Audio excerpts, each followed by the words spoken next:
नहीं होगा।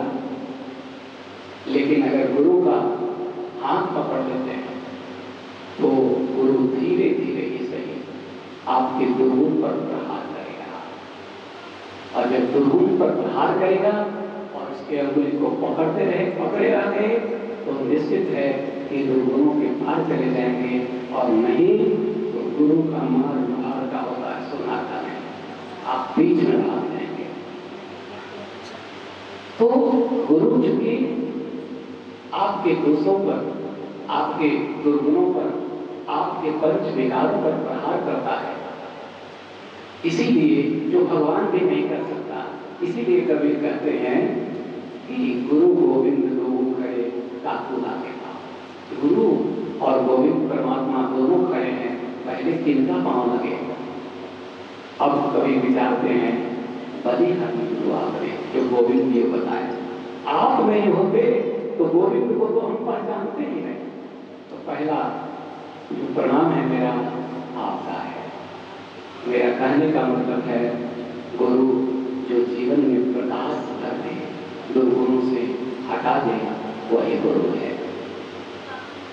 और भारत में जो एक लंबी गुरुओं की परंपरा है, उसी में एक गुरु है दत्तात्रेय।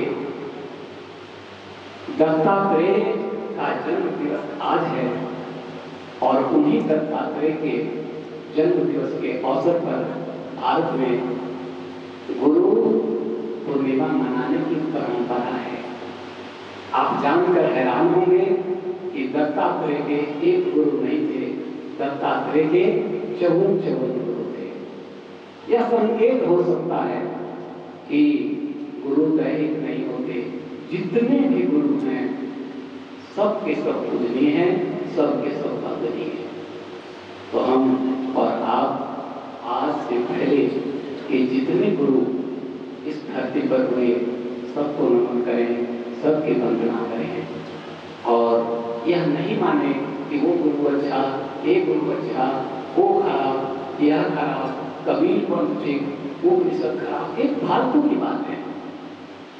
जिस तरह से बुद्ध ने जीवन में प्रकाश भरा है, उसी तरह से मोहम्मद पैगंबर ने भी जीवन में प्रकाश भरा है।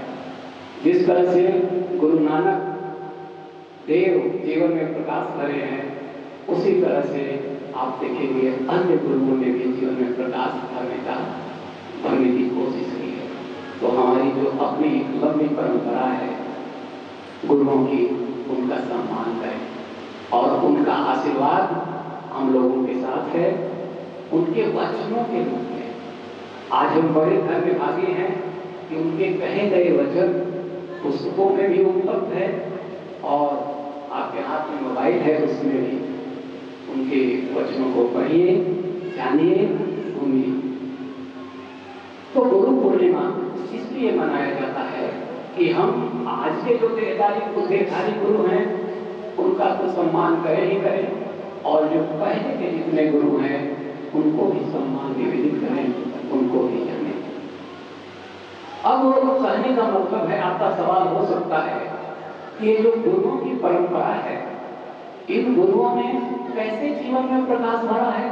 तो किसी का मार्ग है कर्म मार्ग, किसी का मार्ग है योग मार्ग, किसी का मार्ग है भक्ति मार्ग, किसी का मार्ग है ज्ञान मार्ग, किसी का मार्ग है ध्यान मार्ग। ठीक है, तो एक मार्ग है, लक्ष्य बस एक है, जो दुर्गुण है, पंचविकार है, उसको समाप्त करके परमात्मा तक आपको पहुंचाना।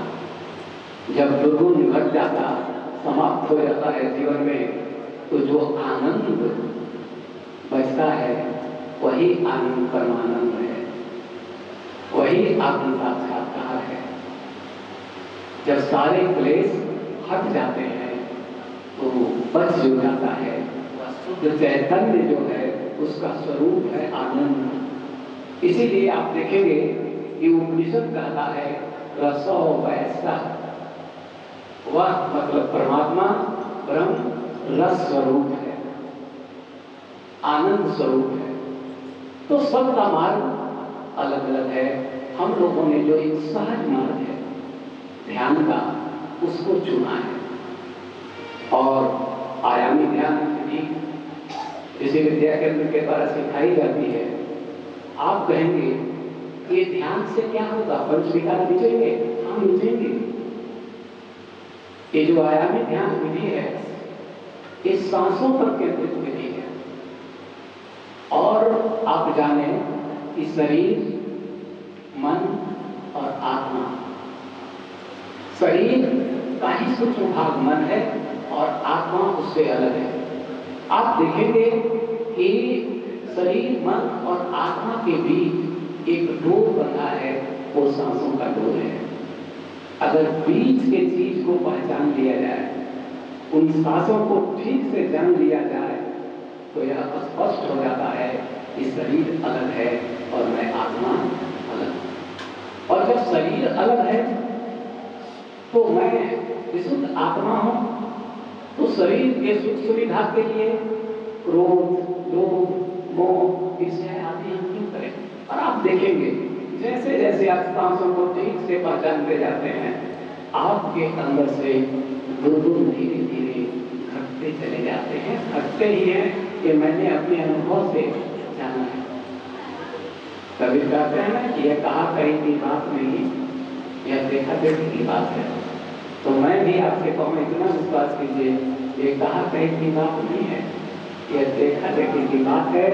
आप जब करेंगे तो वो होगा, लेकिन एक दिन में कुछ नहीं होता। आपको उसका निरंतर अभ्यास करते जाना है। और एक घड़ी आएगी, जैसे पानी 99 डिग्री सेल्सियस तक खौलता नहीं, लेकिन कोई 99 डिग्री सेल्सियस से पहले पानी को नीचे उतार ले तो खौलेगा नहीं। लेकिन